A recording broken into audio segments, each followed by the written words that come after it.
Hey everybody, my name is David Silverberg, and today we're going to be covering how to do your bills on Practice Panther. We're going to be covering how to create a bill, how to bill it for your time, all the settings for QuickBooks, for LawPay, to make sure you can get direct online payments. We're going to be talking about our flat fees, our hourly rates, everything and everything involving billing. So to start out, we're going to be here in Aton's contact.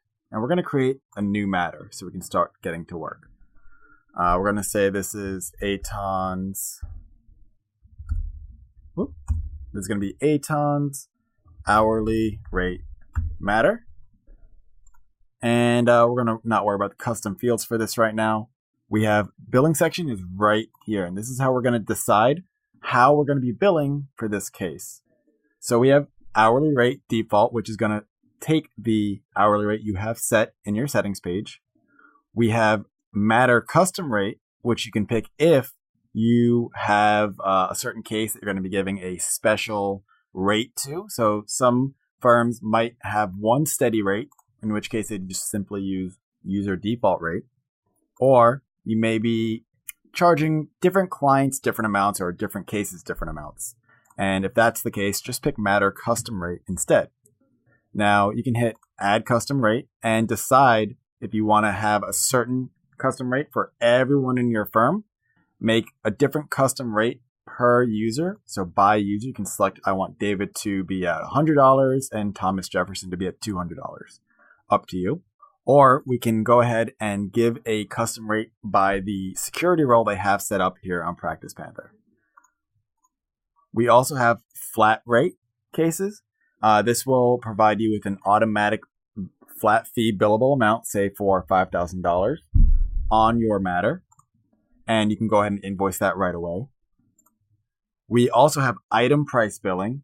So if you wanted to, you could pick that to, let's say, go ahead and charge based on the exact items or work that you're doing for each individual time entry. They might have different prices based on what different work you're doing. Or we can go ahead and do a contingency rate for any personal injury attorneys or anyone else that might need it. But we're going to go ahead and cover that type of billing in another video, as it is a little bit different than the norm. So for this matter, I'm just going to go and do my user default rate. We're going to scroll down and hit save. Back in the matter here, we're going to start recording some time entries. So I'm going to hit new on the top right, time entry. You can go ahead and select exactly which what work you did.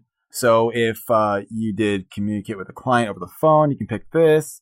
Appear for attend or a meeting or something of that nature, you can go ahead and pick that option. So these items are really just the name of the time entry or the work that you did. You can also hit the new item button to go ahead and create your own custom items. So let's just say I wanted to have an item for traveling to courthouse, just as an option. I can go ahead and make a brand new item and even charge something special just for this item. Let's say it's $50 an hour.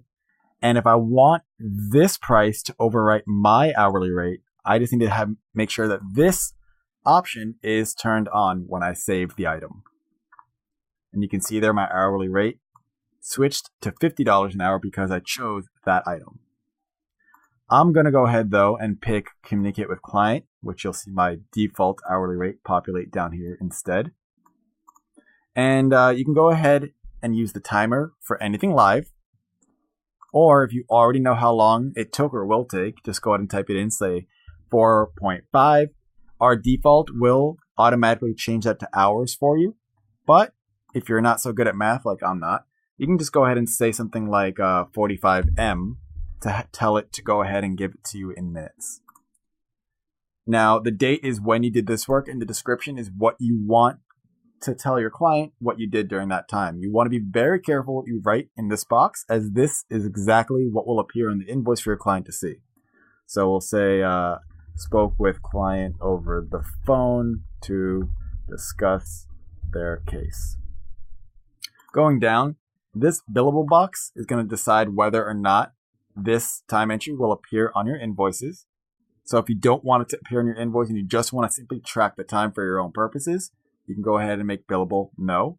But if you want to charge your client, or at least show it on the invoice for a client, make sure it's marked yes.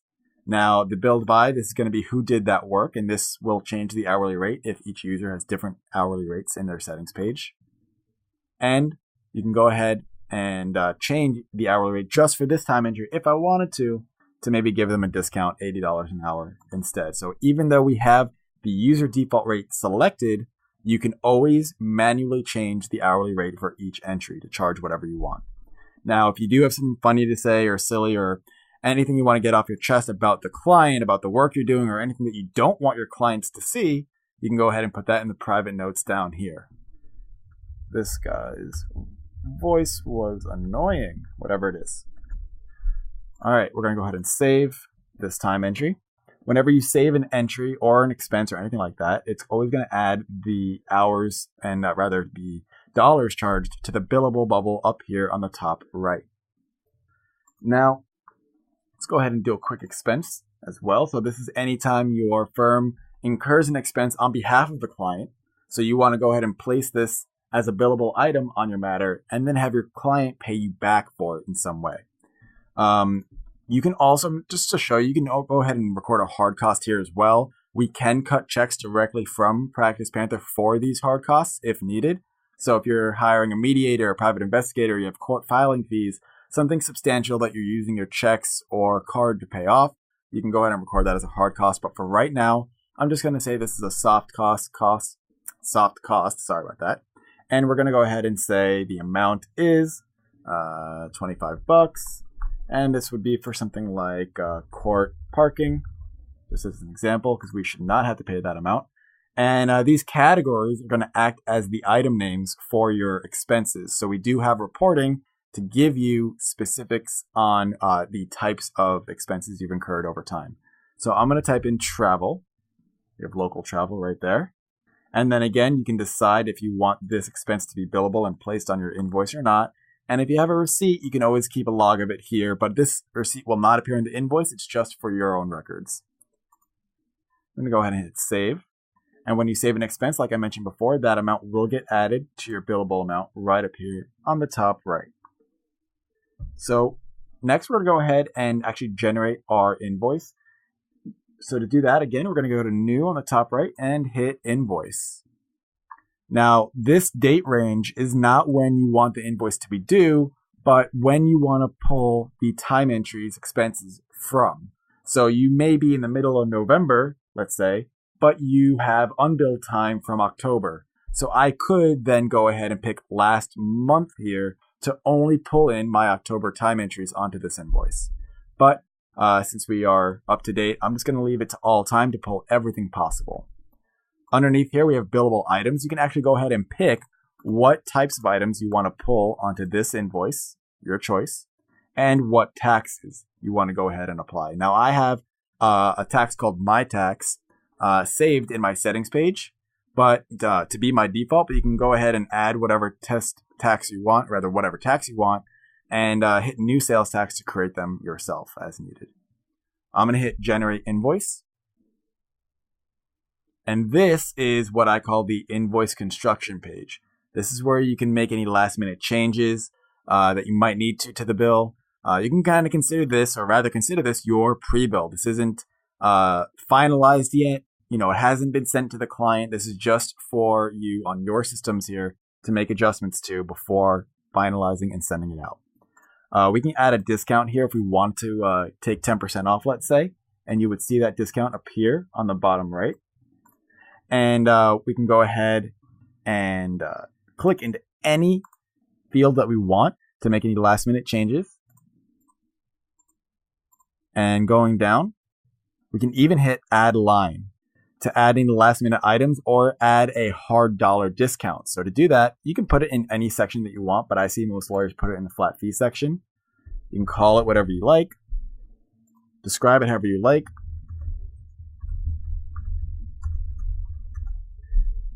Give the price, how much you want to take off the bill, so $20, let's say. And then the quantity is going to be -1. That's the real trick to making the subtotal be a negative and take that amount off the bill. Now, since I'm giving him that discount, maybe I won't give him this percentage discount up here. So we're going to go down You see my tax is already applied right there for you, giving you a total of $72.84. Your terms and conditions and notes are right here. Now, these can be set up in your settings page and can be placed on either the top or bottom of the invoice, and I'll show you how to set that up more later. You can even customize these terms and conditions using direct fields and information about your clients by plugging in these codes wherever you want.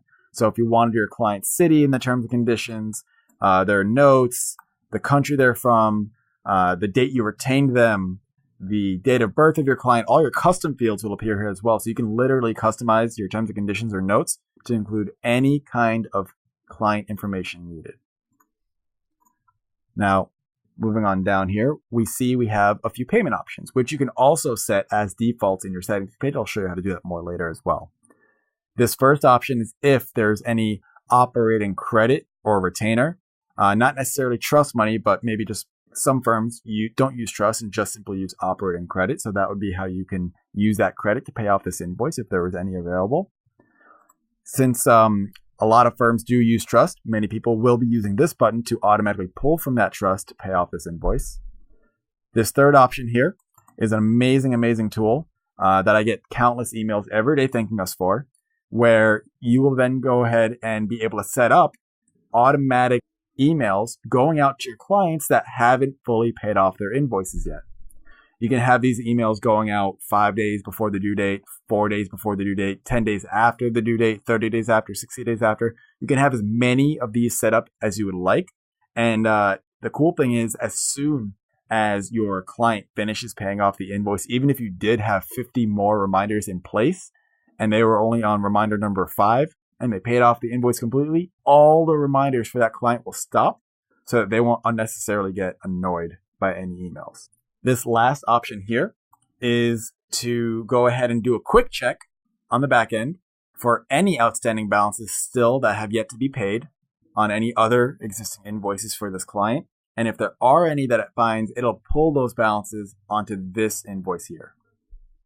On the right, if we have LawPay enabled, we'll want to make sure that we can accept online payments for this invoice. This is what will determine if the Pay Now button ultimately is on the invoice or not for a client to see. And if so, they'll be able to click a button directly on the invoice if you email it to them, where they'll be able to pay directly and clear out the invoice, and that payment can go through LawPay to your bank directly.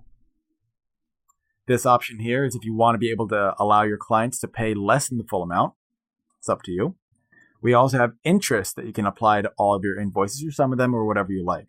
Now, there's two types of interest that we give you. One is simple, where essentially they will simply get whatever interest you have here applied to the current due amount on the invoice. So if the invoice originally was $3,000 and now they made a payment so far, a small payment, and now there's only $1,000 due, when this interest gets applied, it's getting applied to that $1,000 due. If you would like, you can also go ahead and use compound instead. And compound simply means it's going to go ahead and add the interest to the original outstanding balance, no matter how much is being paid off. The annual percentage, this is how much interest over the course of a year do you want to apply to this invoice. So for the easiest example for this would be something like 12%. So that basically means that you could be applying 1% every 30 days. And this is how often it'll apply that interest. I'm going to go ahead and hit save. Now I do have my QuickBooks completely integrated here with Practice Panther. So every invoice that you save or edit and every payment that you make or edit will automatically get sent over to QuickBooks for you. So if we actually hop over to my QuickBooks tab up here on the top, you'll see that if I go to my little magnifying glass, I just made this invoice. You saw it live, and here it is in QuickBooks for us to check out. So I'm going to go ahead and take a look, and this is what it's going to look like over here on QuickBooks end. All right, I'm going to go head back to Practice Panther. This is the invoice on Practice Panther's end. So we do have 6 different themes to choose from. I think I'm on the Matter theme right now. So you can always change those, and I'll show you how to do it in a little bit. But this is the invoice and what it'll generally look like for all of your clients.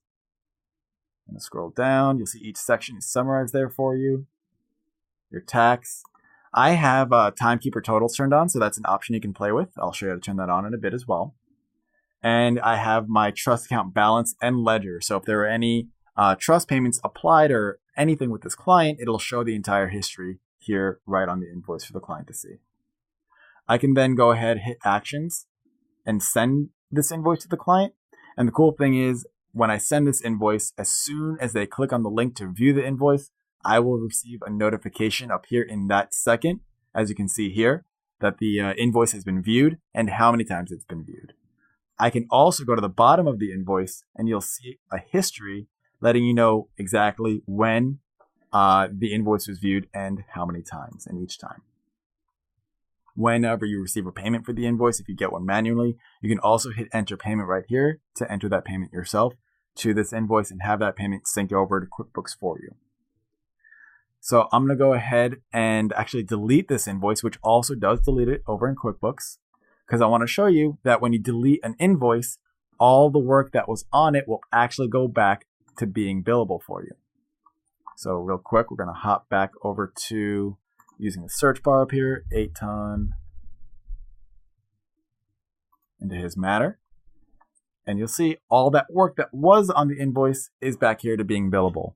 When it's on the invoice, it's over here in due. And when it's paid off, the money moves over here to paid. Next up, I'm just going to go ahead and show you how to do a flat rate case and kind of the differences there. Very few differences. So I'm going to go back to Aton and I'm going to create a new matter once again. Here I'm going to say Aton's flat rate case, whatever it is. And I'm going to go ahead and change my billing field to flat rate and say we're charging him $2,000. We're going to go down and save. And right off the bat, we have $2,000 billable ready to be invoiced. So if I wanted to, I could create an invoice right now and be ready to go. But let's say I want to record a time entry. I can still do that on these flat rate cases. I can still pick any item I want, put whatever time I want, describe it however I want, and still have this appear in the invoice by leaving the billable as yes, and keeping the hourly rate as 0 so I can show the work, but not necessarily charge them for it. However, if I want to charge them for this work, I can go ahead and type in any number I want and still charge them and tack this on top of the billable amount. Same thing works for expenses, so you'll be able to bill for things even if you are in a flat rate case. Let's say instead of invoicing each of these matters individually, I want to give Aton one invoice for these two matters. Instead of being inside of each individual matter and invoicing them independently, I'm opening up Aton's contact to be on the very top. From this top view, I can go to the new button over here and invoice. And when you invoice this way, if your client has multiple matters and more than one of those matters has a billable amount ready to go, then you're going to get these options here allowing you to select which matters you want to include on this invoice. Everything else is very similar, but when you actually go to the invoice generation page, you're going to see exactly which case every line item is from. So this is how your clients will know where the work is actually physically coming from.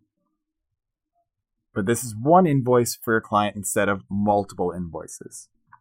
Next up, I'm going to go ahead and show you if you do want to do multiple invoices, but you don't want to do them all one at a time individually, we have batch invoicing. So I'm going to hit new and do invoicing this way. Yes, I want to leave this page. Thank you for making sure. So when I do invoicing using the white new button on the top, I'll get an option here to do multiple invoices. Clicking on this is actually going to run a quick report, and it's actually scanning the entire system for every matter that exists right now that has this billable amount here. I can even sort through this list using my contact tags or my matter tags to be able to narrow this down to just a certain type of case or anything that I feel. I'm going to go ahead and select which cases I want to include, and then click the button Invoice to Matters, which is going to be on the bottom and on the top, conveniently located for wherever you happen to be. On this page, this is the Select Options page. So here's where you're going to pick your date range, which is, again, what range do you want to pull the time entries for? What issue date do you want to have for all of these entries? For all of these invoices? What due date do you want to have? Do you want to email these invoices automatically to your clients or not? Now, if you choose this option, they're going to get it right away, and it's going to automatically email it just to the primary contact that the invoice is assigned to. So if you have a company with multiple people, using this option will simply email it directly to the main point of contact you have from that company. I typically don't advise using this option if it's your first round of bills. We want to make sure, everything looks right. You are happy with how the invoices are turning out. So until you're very comfortable with how they come out the first time, I typically wouldn't use this again until you're comfortable with how they come out.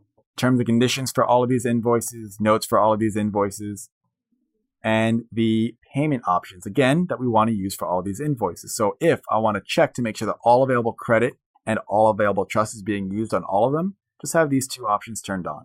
And if I also want to make sure that all balances are getting pulled into these invoices, make sure that option is turned on as well.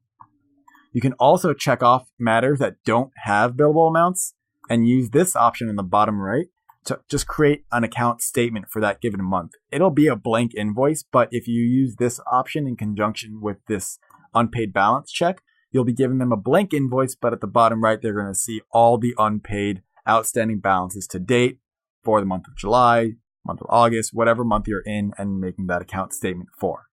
Keeping all your clients completely up to date on what they owe you. Here again, where you can go ahead and choose if you want to use time entries, expenses, or flat fees, what taxes you want to apply to all of them. And then when you hit the button on the bottom right to create the invoices, this is what's creating what we consider the drafts or the pre-bills. So these are saving the invoices, but because they're not sent yet, they're not finalized. The client doesn't see these at all. So you'll still have the ability to print them all out, or even just have your colleagues and attorneys hop into this invoice list, select which user they want to see the invoices for, and then go ahead and make their adjustments directly on the invoice just by hovering over any invoice and hitting edit, which I'll open in another tab. Now again, this is the Invoice Construction page, so it just takes them right back in so they can make any changes they want to make to this pre-bill. A couple of cool batch options to show off here is you can go ahead and select all your invoices or whatever invoices you want. Use this gear on the top to send them in bulk. Again, if you use this option to send or multiple invoices to send, it's only going to be sending it to the primary contact. Or you can print them all that you want to go ahead and hand them out to the office to make adjustments to as needed.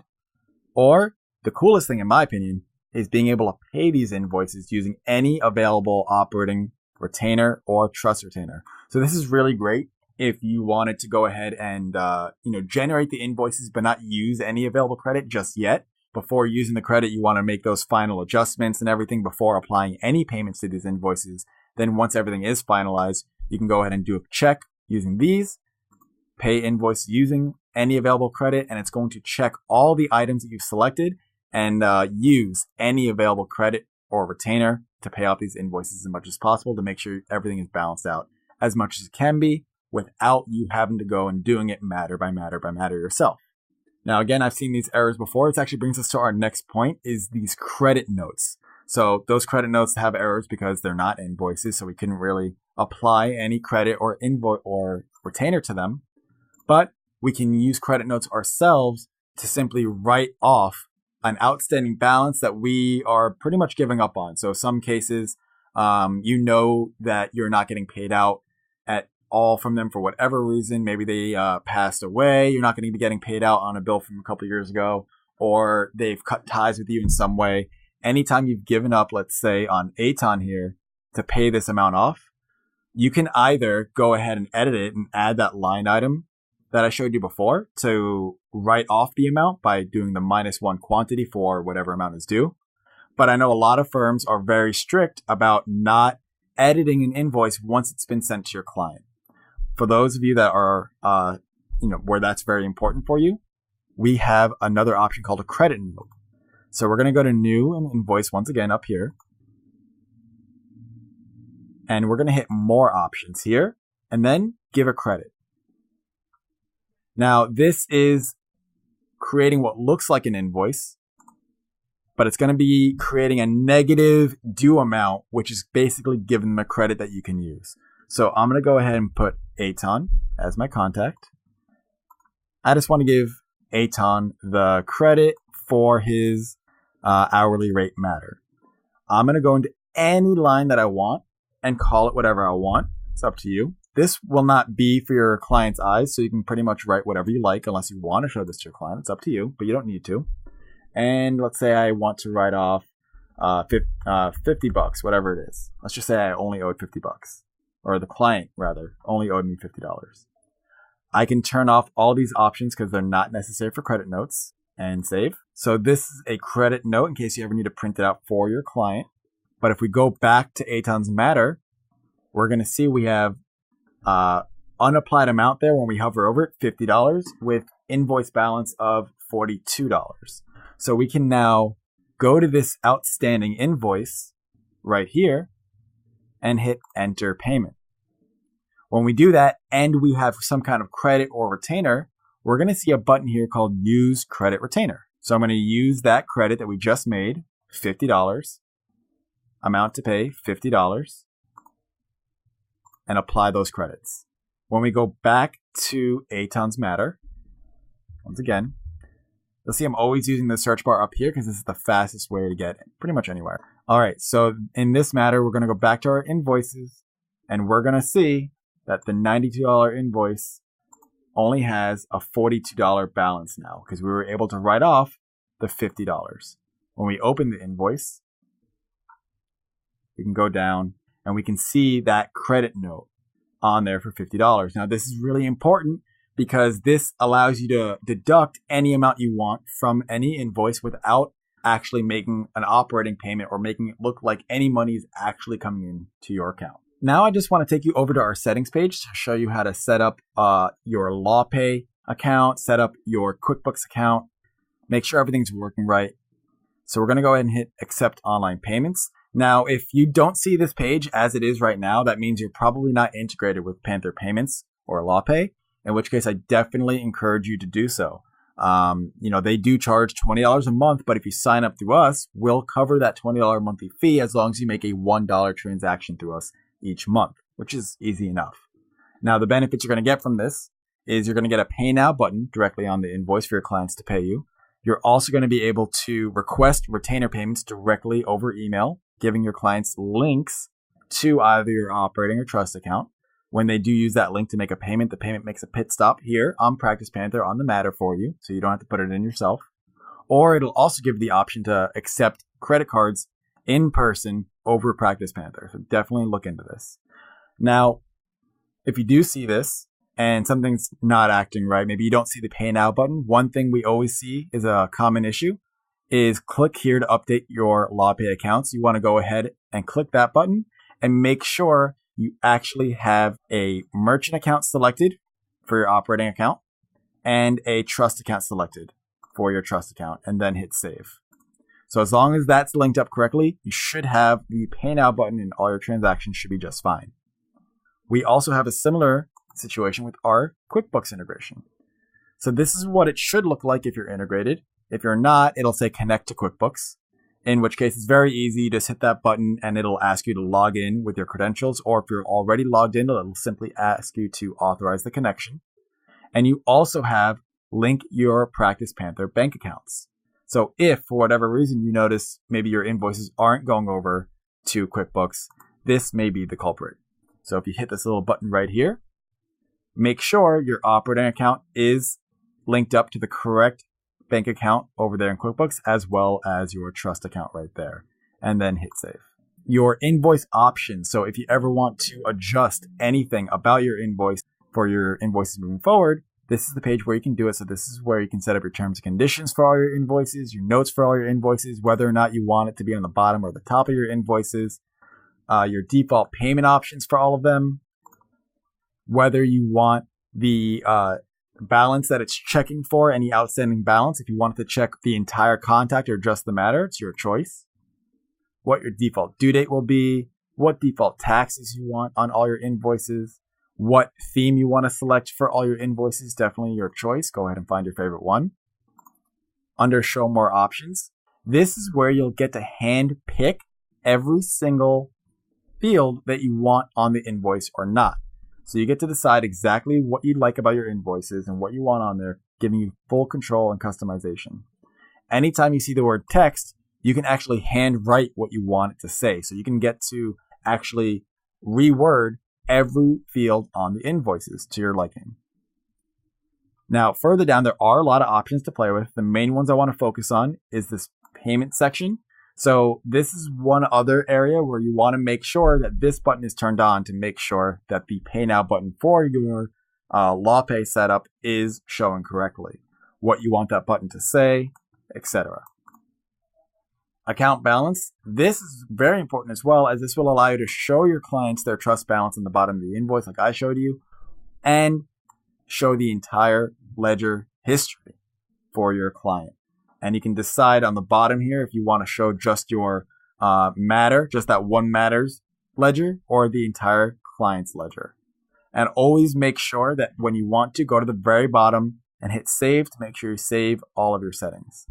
We also have custom CSS coding. So if you know an IT person that is familiar with CSS, they can go ahead and change the font style, the font color, a lot of cool things they can go ahead and adjust about the invoices right here.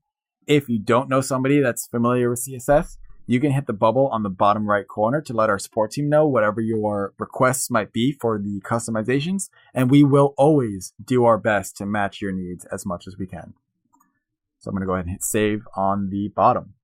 Now, the last thing we're going to be covering today are these invoice reminders. So this is the page you're going to go to if you want to set up those automatic emails to your clients that have outstanding invoices. Now, there are 3 rules for these reminders to work. 1 is that the options turned on for the invoice, or at least in your default options for all your invoices. 2, you've actually sent this invoice out already. So the invoice has to at least been emailed to your client. And 3, you want to make sure your client still owes you some amount of money. As long as your client still owes you money, they'll receive these reminders. But if they don't owe you any more money, they're not going to be receiving these emails anymore. All you have to do to set it up is hit the new payment reminder button right there and decide how many days before or after you would like to go ahead and send this specific reminder out. You can have each one say something different, and you can get angrier and angrier as you go to increase the urgency. Now, there is actually one last thing I want to show off, and that's the context where you might want to send an invoice to more than one recipient. So again, I'm going to go back to Aton's contact here. And to do this, we're going to want to actually open the contact itself and use a special custom field called a contact type custom field. I'm going to go ahead and actually give a link to an article explaining the contact type custom field in the article below. But here we have additional invoice recipient. So this, I'm going to go ahead and edit the contact so you can see what it looks like. This is a contact type custom field. This is a special type of custom field that you can make in your settings page that will give you a drop-down list of all your other existing contacts. When a client is linked up to another client using this type of field, you'll be able to send the invoice to this linked individual. So I'm going to go ahead and save. And we're going to go ahead to our invoices, try to send one of them. And you'll see right here in the to section, I can go ahead and select this other individual to send that invoice to. To create a contact type custom field, all you have to do is go to your settings page, go to custom fields, and inside the contact fields, we're going to create a new field called extra billing, or whatever you want to call it, really. And then all you have to do is make sure that this text box changes to contact here, and you're good to go. That's it for today. That covers all the billing options here on Practice Panther. If you have any additional questions from this point forward, feel free to hit the question mark up here in the top right and check out our help center, which has tons of articles and videos like this one. Anytime you want to ask some more questions or get some more information, or if you can't find the information you're looking for there for whatever reason, you can always contact our support team down here. We're ready and excited to help you at any point. Thank you so much, and I'll talk to you guys soon. Take care.